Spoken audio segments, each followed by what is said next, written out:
안녕하세요. 올해 만나이 제도가 도입되면서 30대 초반이 된 여자입니다. 물론 30대 중반에 걸쳐져 있다가 초반으로 내려가는 게 무슨 의미가 있냐 싶겠지만 무언가 다시 시작할 수 있게 된 그런 기분이랄까요? 왜냐면 제가 이혼을 한번 했거든요. 물론 시원하게 잊고 새 출발할 생각이긴 했는데 나이까지 젊어지니까 더 많은 걸 할 수 있을 것 같더라고요. 그래서 새 출발은 바로 여기서 제 이야기를 풀어놓는 걸로 출발하려 합니다. 저희 부모님 세대야 결혼하면 시집살이 남자가 갑이고 여자는 을이라는 제도가 심했잖아요. 하지만 요즘 사람들이 그러나요? 내가 불리하고 내가 당하는 걸 가만히 참고 있지 않죠. 저도 그랬어요.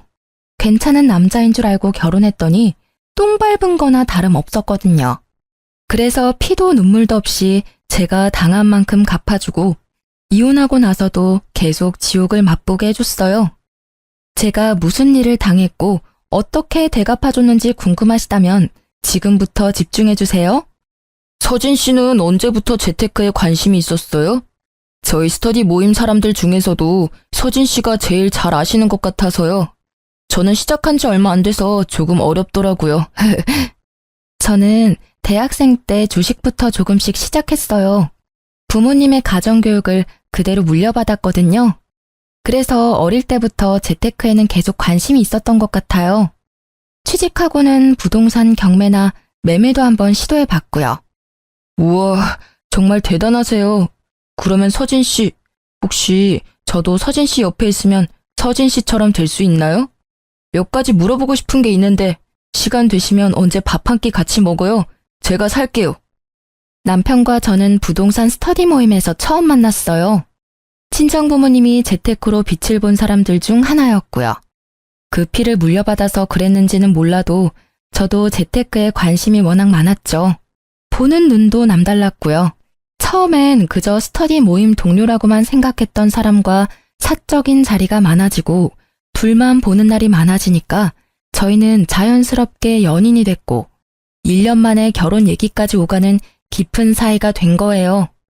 남편은 재테크에 관심은 많은데 모르는 게 정말 많았어요. 모르는 것만 많으면 다행인데 그나마 연애 때는 제 말을 열심히 듣는 줄 알고 가르치면 잘 따라오겠거니 했거든요. 근데 결혼했더니 신혼 초부터 대형 사고를 친 게 아니겠어요? 왜 그런 사람들 있잖아요. 절대 재테크에 손대면 안 될 사람들이요. 그게 바로 남편이었죠. 남편이 귀가 이렇게 얇은지 연애 때는 몰랐는데 결혼하고 그게 보이기 시작하면서 자주 싸우기 시작했던 것 같아요. 당신 진짜 미친 거야? 누가 투자를 대출까지 받으면서 해? 투자의 기본도 몰라? 적어도 나한테 물어보기라도 했어야지. 왜 혼자 결단 내리고 멍청하게 일을 키워? 진짜 꿀 정보라고 알려주는데 당장 돈이 없는 걸 어떡해. 나도 돈 있으면 내 돈으로 했지. 당신한테 말하면 당신이 돈 줄 거야? 돈만 준다면야 당신한테 무조건 다 말하지. 그냥 당신은 아무것도 하지 마. 회사에서 주는 월급 70%라도 적금 넣어. 그거만 해. 당신은 투자에 소질이 없어. 재테크가 아무나 하면 되는 줄 알아? 너 지금 나 무시하냐? 그래, 네 똥 굵다. 투자 조금 실패했다고 사람 되게 꼽주네 거. 내가 진짜 좋은 정보 알아와도 너한테만 절대 말 안 해줄 거야. 나중에 후회하지나 말라고. 이렇게 남편은 주변에서 그저 좋은 정보라고 알려주면 대출까지 받아서 투자하는 스타일이었어요. 이러니 저만 답답하고 속이 터지죠. 저놈은 지가 뭘 잘못했는지 아예 모르더라니까요. 아니, 사람이 투자했다가 돈을 날린 적이 한두 번이 아니면 정신 차리고 다른 방법을 찾아야 하잖아요. 근데 남편은 자기 자존심이 먼저고 자기가 무조건 틀리지 않았다며 우기기 선수였어요. 그래서 신혼 초부터 서로 목소리가 커질 수밖에 없었죠. 심지어 제 말을 듣지도 않았거든요. 무시하냐고? 무시할 만 하니까 무시하는 거야. 너 내 말만 들었어도 이렇게 망하진 않았다고. 근데 너야말로 매번 내 말 무시하고 다른 사람 말만 듣다가 이 꼴 난 거잖아. 너? 너 지금 나한테 너라고 그랬냐? 이게 진짜... 됐다. 내가 너랑 무슨 말을 더 해. 이제 그냥 각자 알아서 하자고. 너는 너대로, 나는 나대로. 누가 이기나 해보자. 그래. 남편은 절대 제 말을 들을 생각이 없어 보였습니다. 대체 저건 무슨 똥꼬집이죠? 저는 거의 10년을 재테크 공부를 했어서 제 명의 땅이랑 건물도 있고요. 주식도 꽤 많이 올랐거든요. 자기 옆에 있는 아내가 잘 되고 있으면 자기한테도 좋은 거잖아요. 그리고 제가 저만 잘 되자고 하는 것도 아니고 같이 잘 되자고 남편한테 알려주면 괜히 심술 부리면서 그건 절대 아니라고 오히려 지가 날 무시하면 무시했다니까요. 저도 남편 말에 더는 참지 못하고 네 말대로 각자 알아서 하자고 그랬네요. 그래봤자 지만 손해지. 안 그래요? 아니나 다를까 이틀 후에 시어머니가 집에 찾아오셨더라고요. 남편이 시어머니께 그대로 일러 바쳤나 보더군요. 너는 그런 황금 같은 정보가 있으면 네 남편이랑 상의도 해보고 네가 확신이 있었다면 남편한테 끝까지 밀어붙여서 같이 투자하게 해야지. 왜 치사하게 너 혼자 투자해서 너 혼자 득을 봐? 부부는 일심동체라는 말도 모르니? 너 혼자 다 헤쳐먹고 우리 아들한테 갑질하려고 이러는 거야? 시어머니는 퇴근하고 들어오는 저를 보자마자 삿대질에 눈에 쌍심지까지 켜고 절 아주 파렴치하고 나쁜 년으로 몰아붙였어요. 어머님 아들 머리가 돌대가리라서 아무리 제가 알려줘도 똥주시게만 반응하는데 그걸 제가 뭘 어떻게 하겠어요? 그건 제 잘못이 아니잖아요. 그것도 실력이에요, 어머님. 뭐야? 시어미 앞에서도 따박따박 말대꾸하는 거 보니까 너 우리 아들은 아주 개똥으로 보이겠다. 지금 네가 돈 좀 쥐고 있다고 우리를 아주 우습게 보나 본데 사람 일은 어떻게 될지 모르는 거야. 네가 아무리 재테크에 능하니 어쩌니 해도 한순간에 쫄딱 망하는 게 그 재테크라고. 알아? 그래서 사람들이 공부하는 거예요, 어머님. 근데 남편은 공부하려는 노력도 없이 그저 돈만 벌고 싶어서 다른 사람 말만 듣다가 어머님 말씀처럼 쫄딱 망했잖아요? 어머님도 더 나이 들어서 자식 때문에 쫄딱 망하고 싶지 않으시면 남편 부추기지 않는 게 좋아요. 대체 제가 지금 뭘 하니? 너 정말 미친 거야? 시어머니는 제가 맞는 말만 하니까 받아칠 말씀이 없으셨는지 이제는 손찌검까지 하려고 했는데요. 남편은 정말 못난 놈처럼 시어머니 뒤에 숨어서 응원만 하고 있더라고요. 저는 시어머니가 날리는 손을 아주 손쉽게 맞고는 시어머니가 아닌 남편을 똑바로 쳐다봤어요. 너 이렇게라도 살고 싶으면 나한테 이러면 안 되지.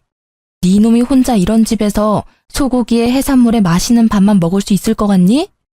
지금 대출금 갚느라 빠듯할 텐데 이혼까지 하면 어떻게 살려고 이러는 거야? 이혼? 처년이 어디서 이혼을 들먹여? 시애미 앞에서 이혼? 어디 여자가 먼저 이혼을 입에 올려? 내가 오늘 네 그 못된 버릇을 단단히 고쳐주고 가마. 이리 와! 시어머니가 제게 손을 뻗으려고 하자 남편이 다급하게 시어머니를 말리더군요. 그만하라고. 이만큼 했으면 제가 알아들었을 거라고 하면서 시어머니를 서둘러 시댁으로 보내버렸죠. 당연한 결과였습니다. 지금 신혼집도 제 명의로 된 집 중 하나였고요. 결혼할 때도 결혼하고 나서도 남편이 쓴 돈은 제가 쓴 돈의 반의 반도 안 되는 금액이었거든요. 그러니 이혼하면 자기만 손해인 거예요. 다행히 이 정도로 말이 통했기 때문에 큰일은 없었네요. 이날 이후로 남편은 제게 콩고물이라도 받아먹고 싶은 건지 제 눈치를 엄청나게 보면서 집 청소도 하고 가끔 다리 마사지도 해주길래 모른 척 받기만 했죠. 그러다 몇 개월이 지나고 남편 생일 때였는데요. 저놈이 또 정신 못 차리고 헛소리를 하더라고요. 여보, 일주일 뒤에 내 생일이잖아. 나 생일 선물로 외제차 뽑아줘. 싫어. 외제차는 무슨 외제차야. 지금 있는 차나 잘 타고 다녀. 회사 사람들은 다 외제차 타고 출근하는데 나 혼자 국산차 타고 출근하니까 가오가 떨어지잖아. 당신은 남편이 국산차 타고 다니면 부끄럽지도 않아? 남편 기 한번 살려달라는 게 그렇게 어렵냐? 그렇게 외제차가 타고 싶으면 네가 열심히 돈 벌어서 네가 사던가. 내가 네 물주야? 당신은 나한테 돈 얘기 말고는 할 얘기가 없어. 말 나온 김에 당신 투자 어디 했는지 확인 좀 해야겠어. 남편은 제가 본인 투자 목록을 확인하는 걸 매우 싫어했어요. 가끔 남편이 귀찮게 굴 때면 파리 쫓듯이 쫓아내려고 일부러 투자 목록을 보여달라고 했습니다. 그러자 남편이 씩씩대면서 작은 방으로 가버리더군요. 근데 이놈이 또 지 엄마한테 일러 바쳤는지 시어머니한테서 전화가 왔는데요. 예, 곧 우리 아들 생일인데 선물은 뭐 해주기로 했니? 생각한 게 따로 있는 거야? 아니요, 아직 시간이 조금 남아서 따로 생각한 선물은 없어요. 왜요? 잘 됐네. 그러면 우리 아들 그 차 한 대만 뽑아줘라. 얘가 요즘 통 기운이 없더라고. 네가 생일 선물로 외제차 하나 뽑아주면 너도 주변에서 사모 소리 듣고 얼마나 좋니? 이런 게 상부상조 아니겠어? 내가 봐놓은 차가 있는데. 어머님, 그런 거 선물이라고 막 사주면 버릇만 나빠져요. 본인이 그렇게 좋은 차 타고 싶으면 차주 먼저 좋은 사람이 돼야 하지 않겠어요? 그리고 사람이 엉망인데 차만 좋으면 어디다 쓰겠어요. 그러면 오히려 사람들한테 욕먹는다고요. 오늘 말씀은 못 들은 걸로 할게요. 아마 제가 저렇게 말하면 남편 귀에도 들어갈 거예요. 퇴근하고 집에 갔더니 역시나 삐져 있더라고요. 대체 왜 삐졌는지는 이해할 수 없어서 그냥 내버려 뒀어요. 제가 달래줘야 하는 의무는 없으니까요. 그런데 3일이 지났나? 갑자기 남편이 저한테 먼저 말을 걸어왔는데요. 정말 지금 생각해도 황당하기 짝이 없는 말이었죠. 나 차 폐차했어. 뭐? 멀쩡한 차를 왜 폐차해? 당신 미쳤어? 멀쩡하긴. 하나도 안 멀쩡했어. 그래서 내가 외제차 생일 선물로 받고 싶다고 그런 건데. 나 이제 차도 없는데 생일 선물로 사주면 안 돼? 진짜 고장 안 내고 잘 타고 다닐게. 응? 여보, 출퇴근하려면 차는 있어야 하잖아. 불편하게 어떻게 버스나 지하철을 타고 다녀 내가. 당신이 당신 차 폐차시킨 건데 왜 내가 외제차를 사줘야 한다는 결론이 나오는 거지? 버스를 타고 출근하든 지하철을 타든 걸어가든 당신 알아서 하세요. 남편이 싸지른 똥 치우려고 결혼한 게 아니거든. 난 네 와이프지 네 엄마가 아니니까. 남편의 속내가 훤히 보이는 짓에 더는 반응해주지 않았습니다. 폐차시키고 오면 제가 차를 사줄 거라는 발상은 대체 어디서 나온 거죠? 진짜 웃기지 않아요? 저러니 머리 나쁘단 말을 들어도 지가 머리 나쁜지 모르고 살잖아요. 어차피 지 분에 못 이겨서 저지른 일인데 제가 거기에 일일이 반응해주면 더 날뛸 게 분명하니까 애초에 안 된다고 단호하게 말하고 그 이후엔 눈 하나 깜빡하지 않는 태도로 일관했답니다. 남편은 출퇴근을 지하철 타고 하더라고요. 불편한지 집에서 계속 투덜대는데도 무시했어요. 그런데 이놈이 또 사고를 친 겁니다. 어쩐지 이날은 제 눈치를 막 보면서 일찍 출근해야 한다고 먼저 불이 나게 나가더니 제 차를 타고 출근했더라고요. 그것도 저 몰래 간다고 거짓말까지 하면서요. 이 정도 선에서 그쳤다면 제가 사연을 쓰지도 않았겠죠. 이날은 제가 휴무 신청해서 집에 있었거든요. 남편이 퇴근하고 와서도 몰랐어요. 제가 차가 망가진 걸 안 건 바로 다음날 출근할 때였습니다. 저는 누가 제 차를 박은 줄 알고 바로 블랙박스를 확인했는데요. 근데 웬걸 범인이 남편이더군요. 일단 사진을 찍어두고 택시 타고 출근했네요. 도무지 일이 손에 안 잡혀서 반차 내고 집에 돌아갔죠. 남편이 퇴근하고 오자마자 핸드폰으로 찍은 사진을 얼굴 앞에 들이밀면서 따져 물었어요. 미쳤어? 이제 내 차도 폐차시키려고 작정한 거야? 너 이거 어쩔 거야? 어쩔 거냐고. 나 아니야. 내가 했다는 증거 있어? 방금 퇴근하고 와서 피곤한 사람한테 난리야? 증거가 없어? 너 바보냐? 블랙박스에 다 찍혀있는데 증거가 없긴 왜 없어? 대체 내 차로 뭘 한 거야? 뭘 했길래 사이드 미러는 덜렁거리고 차 문이 다 긁혀있냐고. 나도 억울해. 주차장에 좋은 자리가 거기 한 군데였는데 그 옆에 어떤 놈이 주차를 역같이 해놨잖아. 그래도 어떡해. 주차는 해야지. 그 차 안 긁으려고 하다가 반대편 벽에 사이드 미러가 눌리면서 차가 다 긁혔더라고. 야, 그걸 지금 말이라고 해? 너 내가 준 물건들 전부 뺏기고 싶어? 차도 없는 마당에 알몸으로 회사 출근해 볼래? 이 집에 네 물건은 네 몸뚱아리 하나뿐이면서 감히 내 차를 몰래 타고 나가서 사고까지 내고 와? 너 내 손에 진짜 죽어볼래? 저는 열받을 대로 받아서 남편에게 막말을 서슴지 않았어요. 아니, 막말이 미친 듯이 나왔죠. 이 상황에서 저처럼 하지 않을 사람 있나요? 제가 악을 쓰면서 남편에게 대들자 남편은 지가 잘못해놓고 지가 목소리를 더 키우더라고요. 내가 배상해주면 될 거 아니야. 넌 무슨 애가 이렇게 정이 하나도 없냐? 야, 수리비 그깟 내줄게. 얼마면 되는데? 3만 원? 5만 원? 자자, 먹고 떨어져라. 남편은 5만 원까지 불러놓고 10,000원짜리 3장을 던져주고는 작은 방으로 들어가 버렸어요. 자기가 먼저 수리비 내준다고 했으니까 저는 바닥에 떨어진 돈은 줍지도 않고 다음날 바로 수리점에 갔습니다. 수리비 견적서까지 뽑아서 남편에게 가지고 갔죠. 남편이 하나 간과한 사실이 뭔 줄 아세요? 바로 제 차는 외제차라서 수리비가 어마어마하게 나온다는 거예요. 진짜 멍청이라니까요. 아직도 삐져서 작은 방에 숨어있는 남편을 불러냈고 견적서를 보여주었습니다. 수리비 준다며? 내놔. 견적서에 적힌 금액 보이지? 뭐 3만 원? 5만 원? 참나. 그 돈으론 내 차 바퀴에 공기도 못 넣어. 그니까 얼른 수리비 내놔. 300만 원? 무슨 수리비가 300만 원이 나와? 너 나한테 바가지 씌우는 거 아니냐? 있는 년들이 더 한다더니 대출금도 같이 안 갚아주면서 그깟 사이드미러 하나 박살났다고 300만 원? 하하, 야, 지나가던 개도 웃겠다. 인터넷에 검색해서 뽑아왔냐? 사람을 속이려면 제대로 속여야지. 이렇게 허술하게 하면 어디 속는 척이라도 하겠냐? 너야말로 정신승리 그만하고 못 믿겠으면 같이 가. 수리점에 가서 물어보자고. 이 견적서가 가짜인지 진짜인지. 진짜인 거 확인하면 당신 300만 원 무조건 내놔. 알겠어? 남편은 제가 진짜로 견적서를 위조해서 가져왔다고 생각하는 건지 실실 웃으면서 따라 나오더군요. 택시 타고 수리점에 도착할 때까지 나불대더니 수리점에서 똑똑히 알려주자 남편 얼굴이 사색이 됐죠. 여보, 내가 미안해.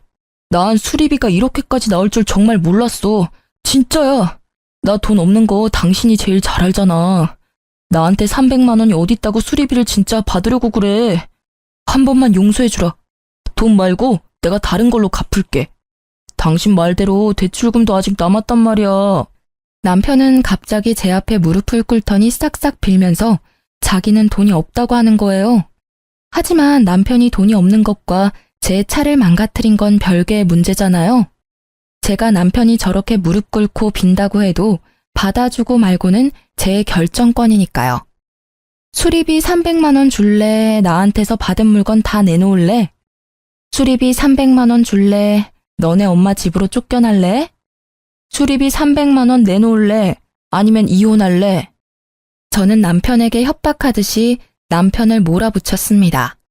남편은 또 이혼이라는 말에 넙죽 엎드리면서 잘못했다고 수리비 300만 원 갚을 때니까 절대 이혼은 안 된다고 매달리고 난리가 났었죠. 남편 말대로 저도 이번 일은 절대 안 넘어가고 꾸역꾸역 수리비 300만 원을 다 받아냈네요. 당신 정말 독하다. 그래도 내가 당신 남편인데 어떻게 100원도 안 깎아주고 수리비 300만 원을 다 받아가? 당신 그렇게 돈에 집착하다가 돈 때문에 망하는 수가 있다고. 적어도 당신보단 평생 잘 먹고 잘 살 것 같은데? 내 걱정은 고마운데 당신 앞날부터 걱정하는 게 어때? 당신도 몇 년 지나면 어머님 노후 잘 지낼 수 있게 용돈도 챙겨드려야 하잖아. 안 그래? 남편은 제 말에 얼굴이 시뻘개졌지만 맞는 말만 하는 저에게 아무런 대꾸도 못하고 씩씩대면서 집 밖으로 나가버렸어요. 그러게 매번 이기지도 못할 싸움을 왜 걸어오는지 모르겠더라니까요. 가만히 있어도 반은 간다는 말도 있는데 저놈은 그걸 왜 모르는 건지. 그래도 매번 제가 이기는 싸움이라 그나마 버티고 살았는데요. 남편과 이혼하게 된 사건은 지금부터 시작하니까 자리 비우시면 안 돼요? 제가 어느 순간부터 집에 있는 물건들 위치를 자꾸 잊어버리는 거예요. 제가 물건을 여기저기 옮기는 성격은 아닌데 이상했죠. 근데 또 신기한 건 남편에게 이게 어딨냐 저게 어딨냐 하면 남편은 귀찮아 하면서도 한 번에 다 찾아줬어요. 당신 요즘 왜 그래? 내가 물건을 쓰고 나면 제자리에 두라고 몇 번을 얘기해. 돈 관련된 일 아니면 다 필요 없다 이거야? 이런 것도 하나 관리 못하면서 돈 관리는 어떻게 하는 건지 참. 당신 내 성격 몰라? 나랑 몇 달째 같이 살면서 내가 물건들 막 어지르는 거 봤어? 분명히 출근 전에는 화장대 위에 있었는데 혹시 당신 내 화장품 써? 나 피부 예민해서 화장품 아무거나 못 쓰잖아. 의심할 걸 의심해라. 매번 일이 안 풀리면 전부 내 탓이지. 맞아요. 사실 남편이 결혼하고 사고를 하도 많이 쳐서 제가 무슨 일만 있으면 남편 탓을 한 건 맞는데요. 이번엔 진짜 아니었거든요. 심지어 남편에게만 이런 말을 들은 것도 아니어서 더 혼란스러웠죠. 다른 날에는 시어머니께서 전화가 왔는데 다짜고짜 저에게 언성을 버럭하시는 게 아니겠어요. 너 왜 안 오니? 내가 지금 몇 시간째 기다리고 있는데 왜 아무 소식이 없어? 네? 그게 무슨 말씀이세요? 제가 어머님 댁에 간다고 했나요? 너희 김치 다 먹었다고 해서 내가 가져가라고 했잖아. 근데 왜 여지껏 안 와? 너 늙은 시엠이 훈련시키냐? 기다리면 올 줄 알았더니 한참을 기다려도 인기척이 없어서 전화했다. 근데 넌 까맣게 잊어버리고 있고 챙겨주려고 해도 네가 이딴 식으로 나오니 내 입에서 좋은 말이 나오겠어? 얼른 와서 김치 가져가. 분명 전 시어머니한테 받은 연락이 아무것도 없었는데 더욱 소름 끼치는 건 시어머니가 말한 날에 정확하게 통화 내역이 남겨져 있더라고요. 한두 번에 그쳤다면 또 그러려니 할 텐데 한 달이 넘도록 그런 일로 스트레스를 받았다면 믿어지시나요?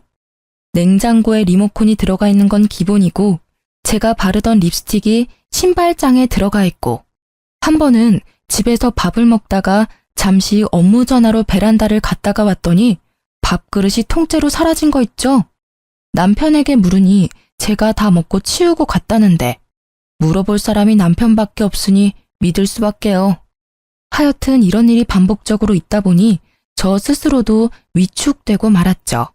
옆에서 남편은 건망증 아니냐며 투덜대지 시모는 자꾸 전화해서 왜 오기로 했는데 안 오냐며 압박 주지. 저도 모르게 자존감이 뚝뚝 떨어지고 말았죠. 더군다나 하루는 너무 답답한 마음에 회사 사람들한테 썰을 풀었더니 치매 초기 증상 아니냐고 진지하게 병원 가보란 말까지 들었네요. 그쯤 되니까 제가 정상이라는 것에 확신이 들지 않는 지경에 이르렀죠. 이후로 회사에서도 괜히 눈치가 보이는 건 물론이었고요. 여보, 내가 요즘 정신이 진짜 이상해진 것 같아. 사람들 말로는 치매 초기 아니냐고 병원 가보래. 당신이 보기에도 내가 그렇게까지 심각해 보여? 나 진짜 병원 가서 검사라도 받아볼까? 치매는 무슨, 괜히 다른 사람 말에 휘둘리지 마. 치매 검사 비용이 한두 푼인 줄 알아? 당신 그 뭐냐, 최근에 회식 많이 하더니 술 때문에 그러는 거네.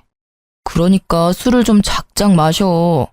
일주일에 두세 번꼴로 술을 마시는데 네 정신이 멀쩡한 날이 있겠냐? 저는 남편의 그럴싸한 말에 고개를 끄덕였죠. 당연히 저도 아직 젊으니까 치매는 아니라고 생각해서 병원까지는 가지 않았어요. 원래 크게 아픈 게 아니라면 병원을 잘 안 가는 성격이기도 했거든요. 며칠 뒤 시어머니께 전화가 와서 받았더니 대뜸 저에게 칭찬을 해주시는 거예요. 예, 너 정말 잘 생각했다. 진작 그랬으면 얼굴 붉힐 일도 덜 했을 거 아니야. 그래도 생각보다 일찍 결정했으니 내 그건 칭찬하마. 이제야 나도 마음이 한결 놓이네. 네? 뭘 칭찬하신다는 거예요? 어머님, 전화 잘못 거신 것 같은데요. 잘못 걸기는 내 며느리한테 잘만 걸었구만. 네가 우리 아들한테 네가 가진 땅이랑 건물 두 채 그거 우리 아들 명의로 해주겠다고 했다면서. 그 말 듣고는 요 근래 근심 걱정이 싹 내려갔잖니. 어머님, 죄송하지만 저는 남편한테 그런 말 한 적 없어요. 남편이 그러던가요? 제가 제 땅이랑 건물을 자기 명의로 하게 해주겠다고? 어머님, 저 남편이랑 잠깐 통화 좀 할게요. 저는 시어머니 말씀에 어이가 없었어요. 이 남자가 한동안 조용하더니 이렇게 사람 뒤통수를 치는구나 싶었죠. 전화를 끊으려는데 시어머니가 하는 말에 전화를 끊을 수 없었습니다. 증거가 있다고 했거든요. 요즘 네가 자주 깜빡깜빡하더니 그래서 기억을 못하나 보네. 젊은 애가. 네가 우리 아들이랑 구두로 약속까지 다 했잖아. 아들이 녹음했다고 들려주던데. 기억 안 나면 너도 아들한테 연락해서 네가 직접 녹음한 거 들어봐라. 들으면 기억이 돌아올 수도 있잖니? 시어머니는 저를 안타깝게 여기는 듯이 혀를 끌끌 차면서 전화를 먼저 끊었어요. 도대체 이게 어떻게 된 일인지, 세상이 저를 상대로 몰래 카메라라도 찍는 건가? 하는 생각도 들었습니다. 너무 혼란스러워서 머리까지 아플 지경이었죠. 저는 시어머니 말대로 남편에게 물어보기로 했어요. 남편에게 시어머니와 통화했던 말을 고스란히 전해주자 남편은 아주 당당하게 전부 사실이라고 하더군요. 정말로 저만 기억 못하는 그 약속이 사실이라며 아주 자신만만하게 얘기했다니까요. 당신 정말 하나도 기억 안 나? 역시 이럴까봐 녹음해놓길 잘했다니까. 아, 녹음본 들려주기 전에 말해두는데 이 녹음 당신도 합의한다고 해서 녹음한 거다. 그러니까 이걸로 이혼이니 뭐니 협박도 안 통한다는 소리야. 알았지? 저는 남편 말은 대충 귓등으로 듣고 얼른 녹음을 틀어달라고 했어요. 남편은 입가에 미소를 숨기지 못하고 녹음본을 들려줬는데요. 물구나무 서서 들어도 제 목소리임이 확실하더라고요. 제 표정이 어두운 걸 남편이 알아챘는지 갑자기 제 손을 붙잡고는 남편 표정도 점점 어두워지더군요. 그때 정말 심장이 내려앉는 줄 알았습니다. 저희가 아무리 싸우기를 많이 싸워도 부부잖아요. 남편 눈을 마주하니까 분명 무슨 일이 있다는 느낌이 강하게 들었죠. 불길한 징조 말이에요. 역시나 그 예상을 빗나가지 않았고 남편이 하는 말에 엄청난 충격을 받을 수밖에 없었습니다. 실은 당신한테 해줄 말이 있어.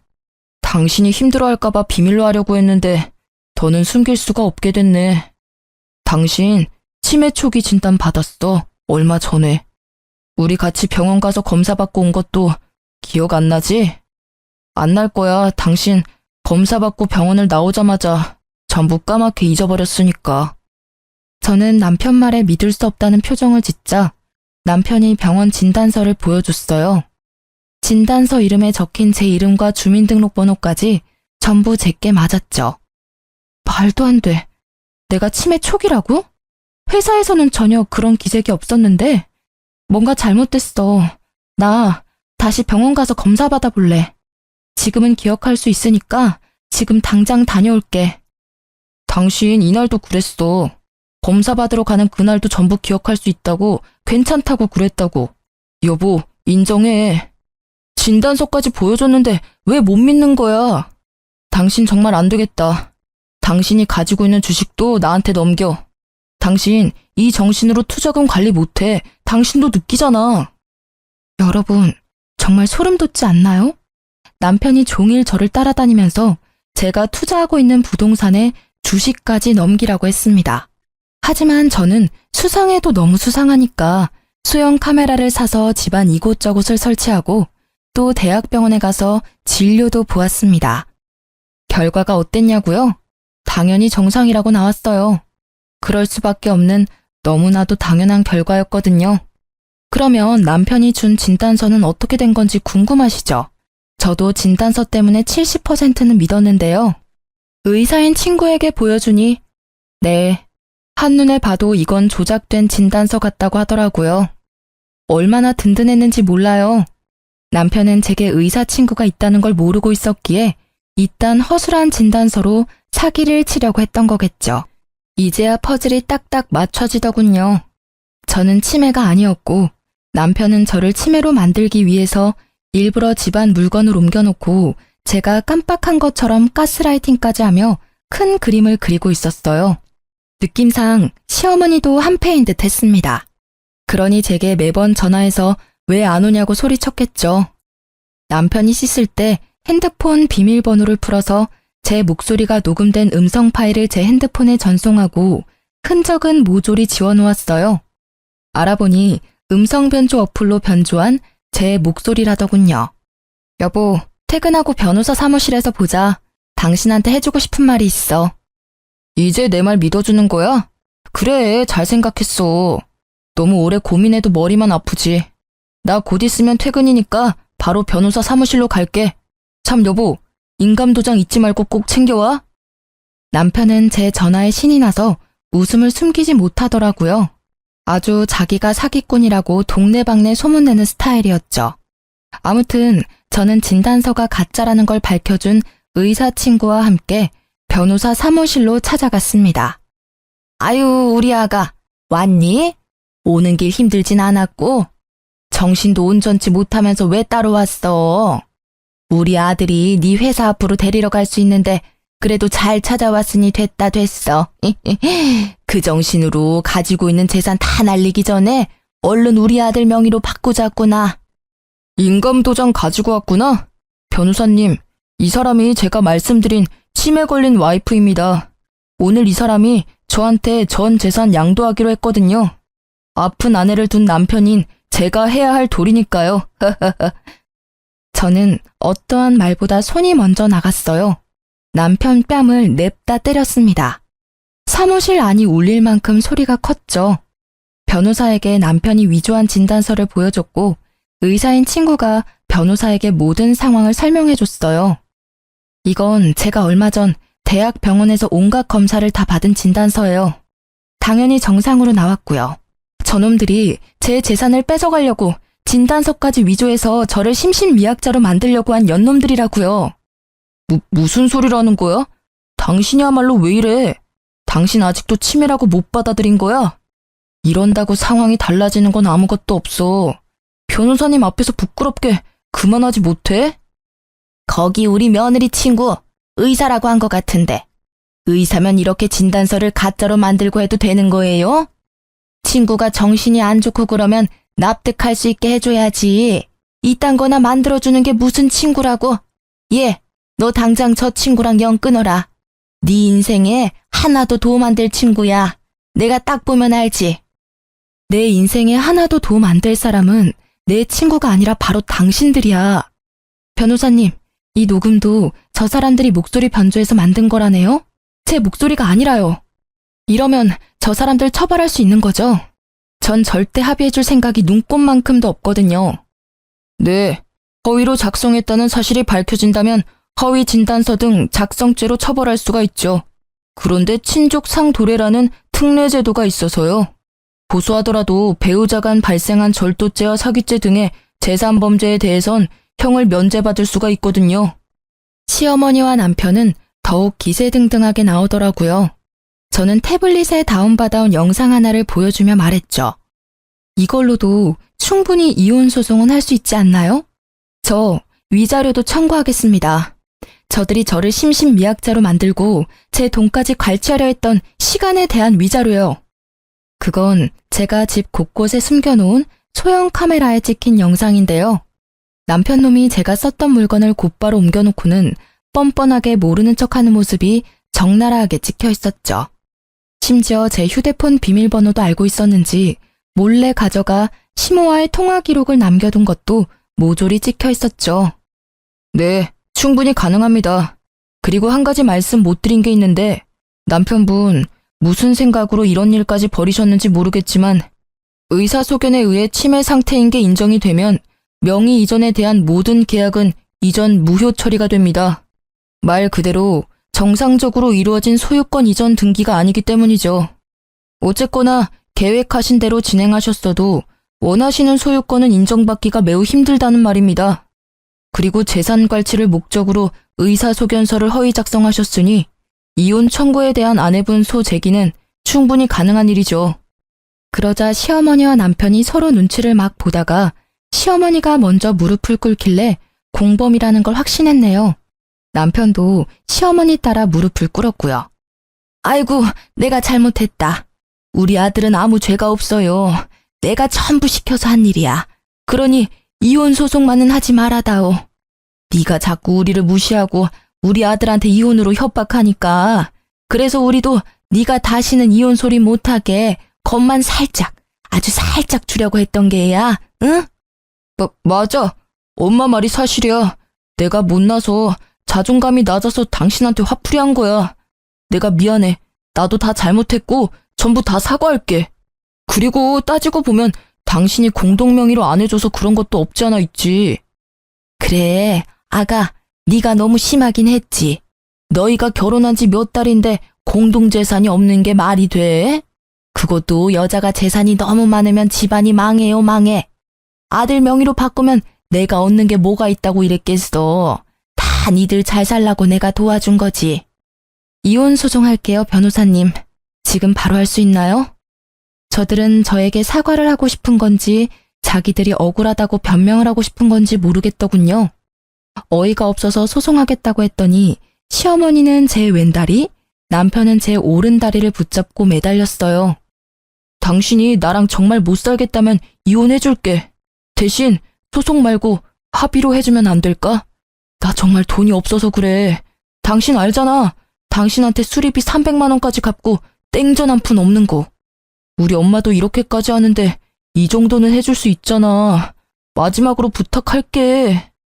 제가 소송 없이 협의 이혼을 했을까요? 네, 사실 남편과 시모가 감히 저를 치매로 몰아갔지만 그 함정에 제가 빠지지도 않았고 재산 피해액이 없으니 제가 원하는 대로 큰 처벌을 받게 할 수는 없더라고요. 그리고 남편이 제가 마음 바꾸고 소송 걸까봐 법원 출석에 적극적으로 임했고요. 가장 빠른 날에 협의 이혼 신청서를 냈고 아이도 없어서 숙려기간 모두 출석해 2달 만에 빠른 이혼을 했죠. 만약 소송을 진행했더라면 1년에 가까운 기간을 수고스러웠을 텐데 시간과 노력을 아꼈다는 점에서 협의 이혼이 나름 합리적인 선택이었죠. 그런데 그거 아시나요? 사촌이 땅을 사면 배가 아프다는 속담 말이에요. 굳이 제가 복수를 하지 않아도 돈에 목마른 전 남편 놈이 저 때문에 개거품을 물더라고요. 결혼 생활할 때 재개발한다던 지역에 투자했던 게 이제야 빛을 발한 거예요. 생각지도 못한 돈에 로또 1등에 당첨된 기분이었죠. 이거 제가 전 남편에게도 알려줬던 정보였는데 바보 같은 놈이 제 말은 안 듣고 거긴 망할 거라며 투자하지 않았던 지역이었죠. 아주 쌤통이라는 생각이 들었는데 때마침 모르는 번호로 전화가 오더라고요. 1년 만에 듣는 전 남편 목소리더군요. 당신이 예전에 알려줬던 재개발 지역, 거기 당신은 투자했었지? 분명 망할 거라고 했는데, 에이씨, 아까워 죽겠네. 그 돈만 있었어도 이렇게는 안 살 텐데. 우리 엄마가 나한테 재산 안 물려주겠다고 죽어서도 가지고 갈 거라는데, 나 이제 어떡하지? 소연아, 나 이제 돈 한 푼도 없어. 정말 거지라고. 그러니까 나한테 정보 하나만 알려주라, 응? 아직도 정신 못 차리고 사네? 역시 사람은 고쳐 쓰는 게 아니라더니 딱 너한테 하는 말인가 보다. 내 말은 귓등으로도 안 듣는 사람한텐 정보 알려주고 싶지 않아. 바쁜 사람 붙잡지 말고 끊어. 소연아, 한 번만, 딱 한 번만 살려주라, 어?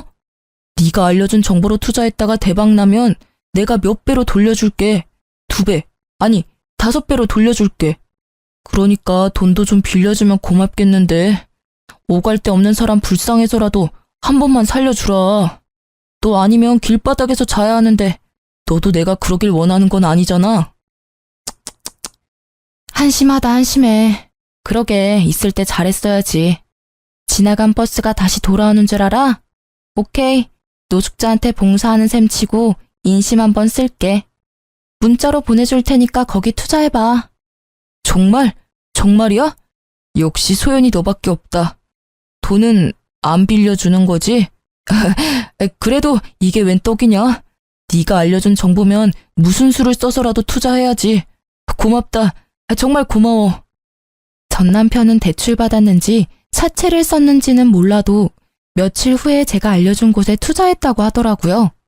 저한테도 했냐고 확인하길래 했다고 뻥쳤죠. 제가 거기 투자를 왜 합니까? 곧 망할 주식인데. 아니나 다를까 몇 개월 후에 이상한 번호로 전화가 오길래 받았는데요. 전 남편이 또 흥분한 목소리로 욕까지 하면서 왜 이거 주가가 점점 떨어지는 건데? 너 나한테 개주식 알려준 거 아니야? 엿 먹어보라고, 나 죽으라고. 이거 오르는 거 확실해? 아니면 나 진짜 죽는다고, 박소연. 아, 귀 아파. 네가 공부를 똑바로 안 해서 작은 변동에도 심장이 철렁하는 거지. 원래 주식은 내려갔다가 확 오르는 게 주식이야. 그거 잠깐 못 참으면서 무슨 떼돈을 벌겠다고. 아우, 하기 싫으면 때려쳐. 나도 너한테 알려주고 아까워서 후회했으니까 빼고 싶으면 빼라고. 제가 세게 나가니까 전 남편은 금세 꼬리를 내리면서 그렇냐고 저만 믿겠다고 하면서 전화를 끊더군요. 정말 멍청하죠? 복수할 상대가 이렇게 멍청하면 복수할 맛은 좀 덜한데. 재미는 아주 만족스러웠어요. 결국 얼마 못 가서 그 종목은 연이은 하한가로 거래 정지가 되어버렸죠. 주식한다는 애가 뉴스도 안 보고 제 거짓 정보만 철석같이 믿은 잘못이죠.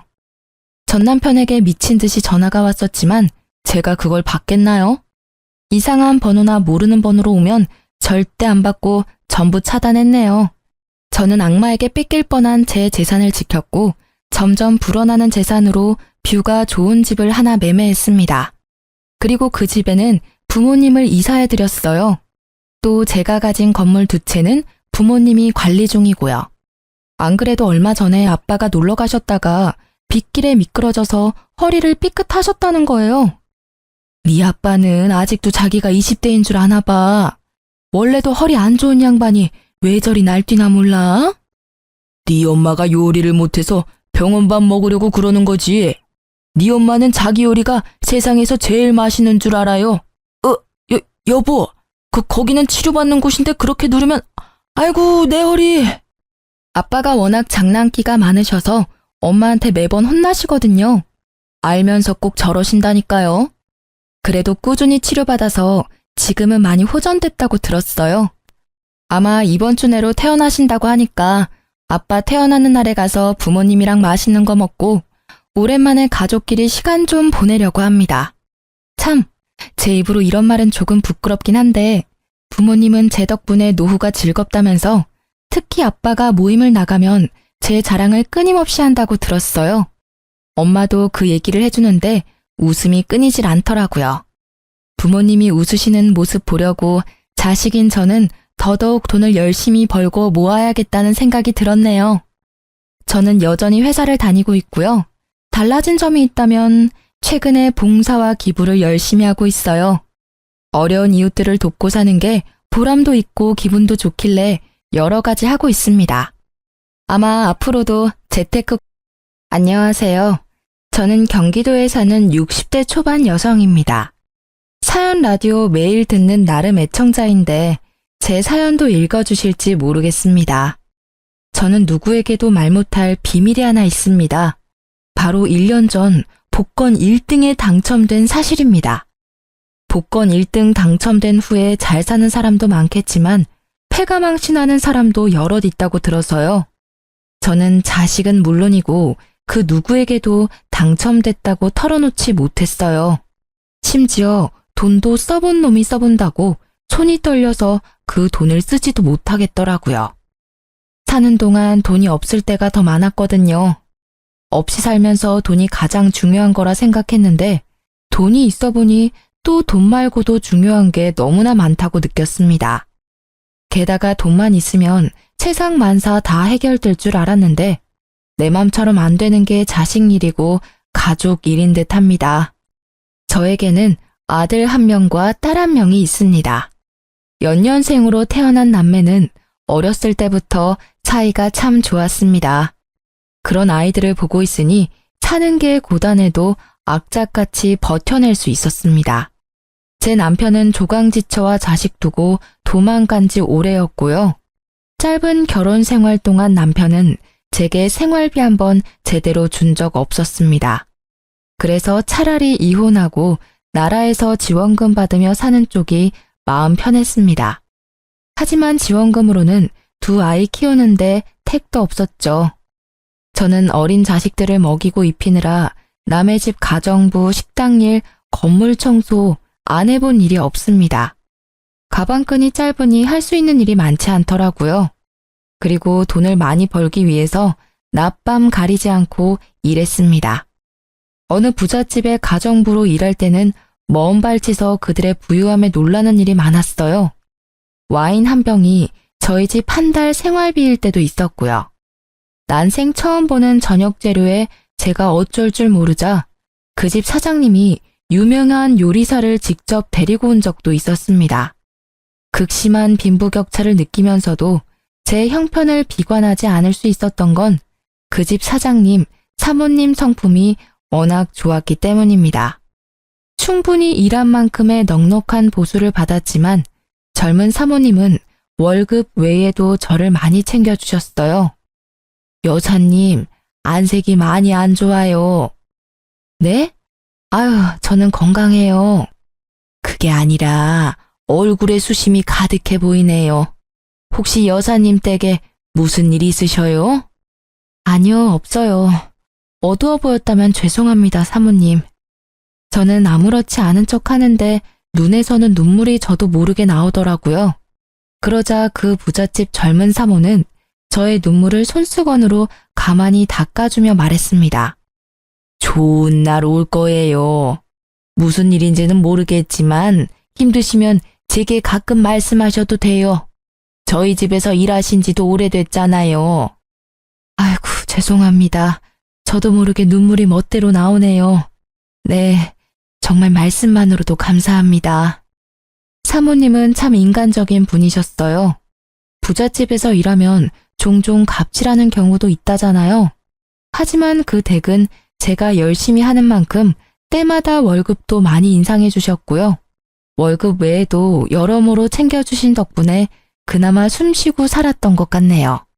제가 안색이 좋지 않았던 날 사모님은 소고기와 돼지고기, 쌀을 왕창 저희 집으로 보내주셨습니다. 그 감사한 마음 평생을 잊지 못할 거예요. 그때 한창 딸아이 병원비로 허덕여서 온 식구가 제대로 먹지 못할 때였거든요. 온종일 가정부 일을 하고 새벽에 또 투잡으로 일을 했었는데 손에 남는 건 없고 아이들은 배를 골아서 엄청 힘들었거든요. 하지만 그 행복도 잠시였습니다. 사모님 댁은 얼마 안가 외국으로 나가야 했거든요. 제게 같이 갈 수 있으면 가달라고 부탁하셨지만 저는 딸린 자식들이 있기에 그러질 못했습니다. 제 형편에는 참 아까운 기회였죠. 그렇게 저는 조금이나마 평안했던 시간은 뒤로 하고 가파른 고생길에 다시 올랐습니다. 그럼에도 저는 딸을 위해서라면 모든 고통, 시련쯤 다 참을 수 있었습니다. 아들은 성인이 되면 제 몸 하나 간수 못하겠느냐면 제 딸은 그럴 수 없는 상황이었거든요. 제 소중한 딸은 지적 장애인이기 때문입니다. 남편이라는 작자는 아이가 장애 판정을 받자 바깥으로 나돌았어요. 장애인을 낳았다고 저를 외면하고 딸을 외면하더라고요. 혹시라도 제가 죽거나 부재일 때 딸에게는 가족이라곤 지 오빠뿐이잖아요. 그러니 나중에 금전적으로나마 걱정을 덜 수 있게 제가 돈을 벌 수 있는 몸일 때 벌어야 했어요. 당장 생활비도 생활비지만 미래를 위해 저축도 미친 듯이 해야 했죠. 그렇게 아이들을 키우며 악착같이 돈을 모으던 중 복권 당첨이 된 거예요. 세상에 죽으라는 법은 없다고 생각했습니다. 드디어 저는 어깨 위에 짐을 조금이나마 내려놓을 수 있었어요. 당첨금을 수령한 후 저는 야간 일을 그만두고 주간에만 일을 했습니다. 하지만 주간도 여전히 저는 종일 주방에서 제 몸을 혹사시키며 힘들게 일을 했습니다. 수십 년을 그렇게 살아온 저는 그래야 잠을 발 뻗고 잘 수 있는 사람이었으니까요. 몇 년 전 아들이 공무원에 합격하자 제게 일을 줄이라 했지만 그때도 저는 그러질 못했었죠. 평생 일을 하지 않고도 살 수 있는 충분한 돈이 생겼다면 여러분은 계속 일을 하실 건가요? 저는 통장에 있는 돈이 제 것이 아닌 것처럼 금방 사라질 돈처럼 느껴졌습니다. 돈이라는 건 제게 항상 그랬던 것이니까요. 거액의 돈이 수중에 있다는 게 점점 불안해진 저는 아들에게 차라리 사실을 털어놓기로 했습니다. 하지만 제가 고백하려는 찰나에 아들이 먼저 제게 고백하더군요. 엄마, 만약 제가 결혼한다면 어떠실 것 같아요? 결혼? 예, 결혼은 둘째치고 네가 연애라도 하면 엄마는 너무 좋지. 알바하면서 공무원 시험 준비하느라 젊은 시절 다 가버리고 또 합격해서는 일이 바빠서 연애도 제대로 못했잖니.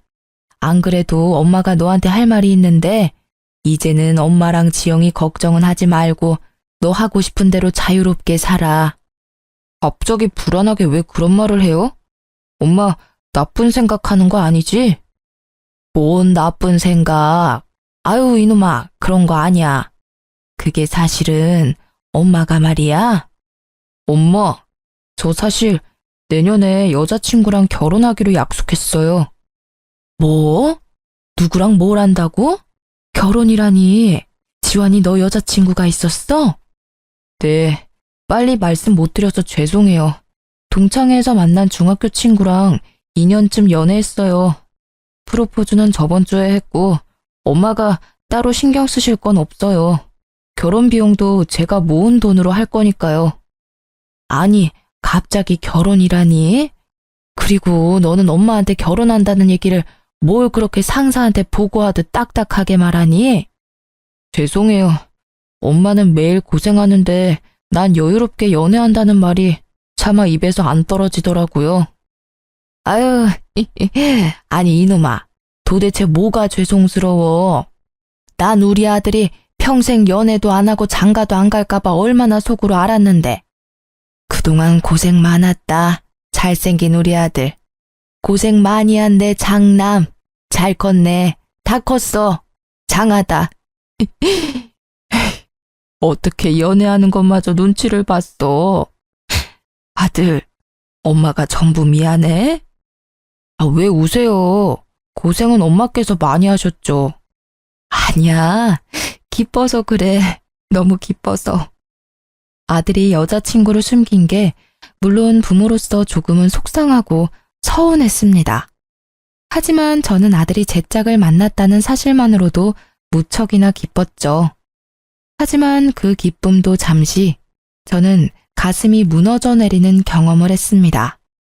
엄마, 상견례 때 입으실 옷은 제가 마련해 드릴게요. 아유, 내 정신 좀 봐. 상견례 날짜 얼마 안 남았지? 엄마가 알아서 할 테니 넌 걱정은 하지 마.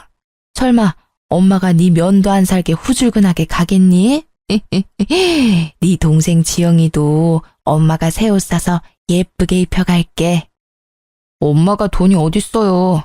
카드 드릴 테니까 제 돈으로 백화점 가세요. 엄마도 돈 있어.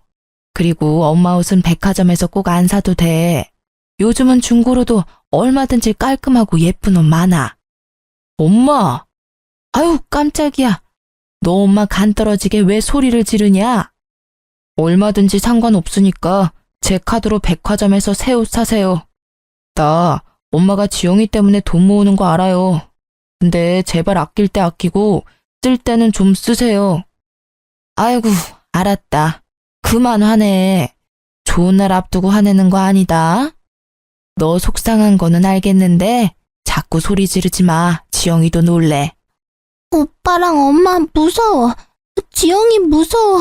싸우지 마. 아니야, 지영아. 오빠가 속상한 일이 있어서 그래. 엄마가 아이스크림 줄게.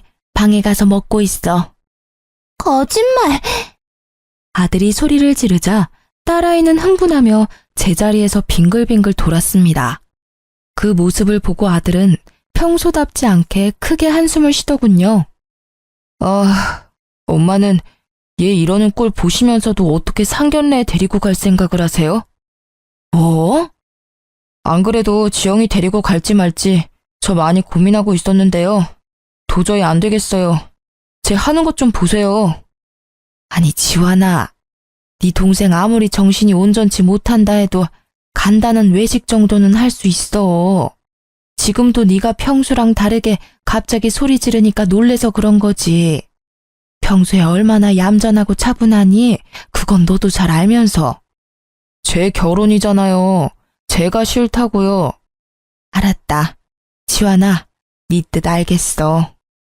엄마, 여자친구 집에서도 얘 아픈 거 알아요.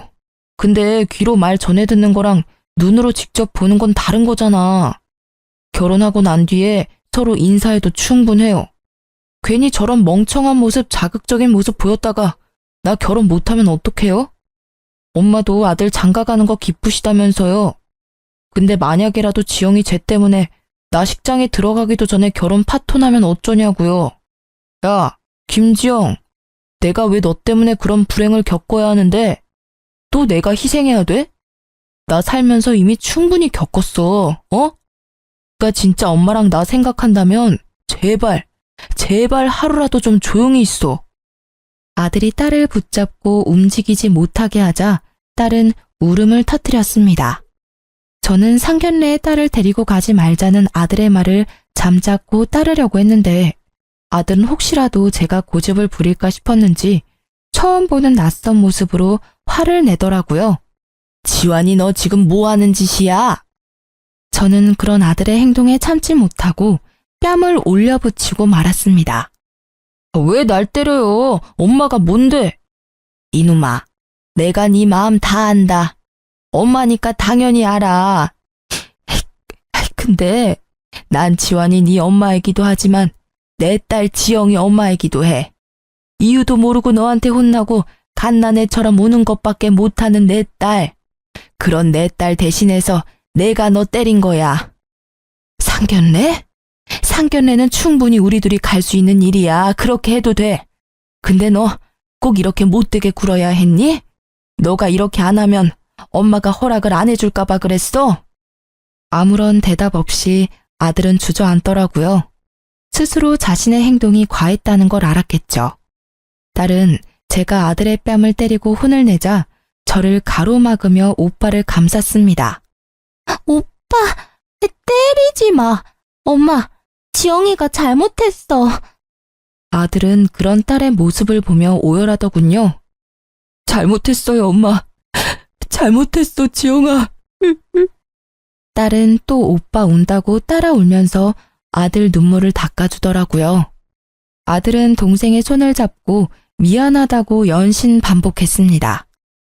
저는 왜 하필 내 딸이냐고, 왜 내 딸을 아프게 했냐고 신을 원망한 적도 많습니다. 그리고 제게 주어진 시간이 턱없이 모자란 것도 너무 억울했어요. 제가 죽고 난 뒤 혼자 남겨질 딸이 너무 걱정됐거든요. 아들에게 모든 짐을 떠넘기고 갈 생각은 아니었지만 막상 아들이 딸에게 그러니 너무 서운했습니다. 그렇게 온 가족이 한바탕 울고 결국 상견례에는 다 같이 나갔습니다. 처음엔 아들 말대로 단 둘이 상견례에 나가고 싶었습니다. 막상 저도 상견례 때 딸이 무슨 돌발 행동을 할지 모르니 조금은 불안했거든요. 하지만 예비 며느리가 아들에게 꼭 여동생을 데리고 오라고 했다더군요. 참 감사한 일이었죠. 서은 씨, 안 그래도 상견례를 어떻게 해야 하나 고민하고 있었는데 먼저 우리 지영이 데려오라 말해줘서 고마워요. 어머님, 말씀 편하게 하세요. 이제 저희 결혼하면 다 한 가족이잖아요. 그리고 당연히 지영 씨도 상견례에 참석하는 게 맞죠.